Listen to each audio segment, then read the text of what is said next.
Hello दोस्तों, आज मैं आपको एक ऐसे जंगल की कहानी सुनाने वाली हूँ जो साधारण जंगल नहीं था। ये जंगल हरा भरा था, जहाँ ऊंचे ऊंचे पेड़ थे, रंग बिरंगे फूल थे और चिड़ियों की मीठी आवाज हर समय गूंजती रहती थी। इस जंगल के बीचों बीच एक चमकती हुई नदी बहती थी। इस नदी का पानी सूरज की रोशनी में कभी नीला, कभी हरा, तो कभी सुनहरा दिखाई देता था।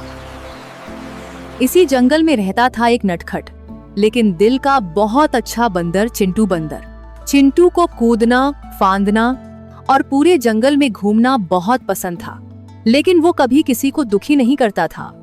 अरे वाह, आज तो जंगल और भी सुंदर लग रहा है।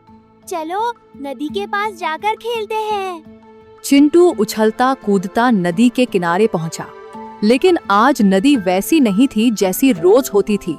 नदी का पानी धीमा बह रहा था और उसकी चमक भी कम हो गई थी। जादुई नदी धीमी और उदास आवाज में, हेलो चिंटू, आज मैं बहुत दुखी हूँ।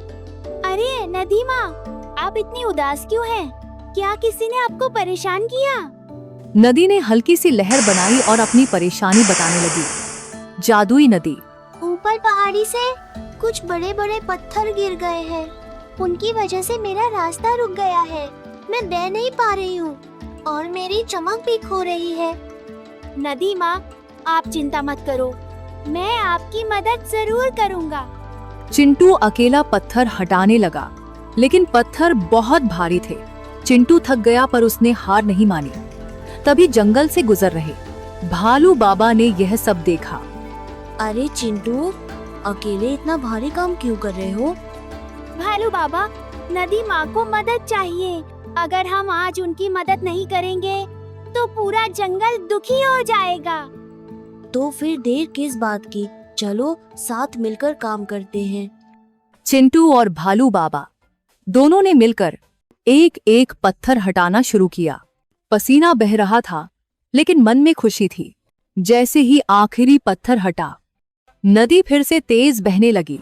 पानी चमक उठा, फूल खिल गए, चिड़िया खुशी से चहचहाने लगी। पूरा जंगल फिर से जिंदा हो गया। जादुई नदी, चिंटू, भालू बाबा, तुम दोनों का दिल बहुत साफ है। मैं तुम्हें एक जादुई पत्ता देना चाहती हूँ। जादुई पत्ता? इसका क्या काम है? नदी माँ, जादुई नदी, जब भी तुम इस पत्ते को लेकर किसी की सच्चे दिल से मदद करोगे तो अच्छाई जरूर जीतेगी। चिंटू ने पत्ता ध्यान से अपनी जेब में रख लिया। मैं वादा करता हूँ, मैं इस पत्ते का इस्तेमाल सिर्फ अच्छे काम के लिए करूँगा। यही है सच्चा जादू, मदद करना और मिलकर काम करना।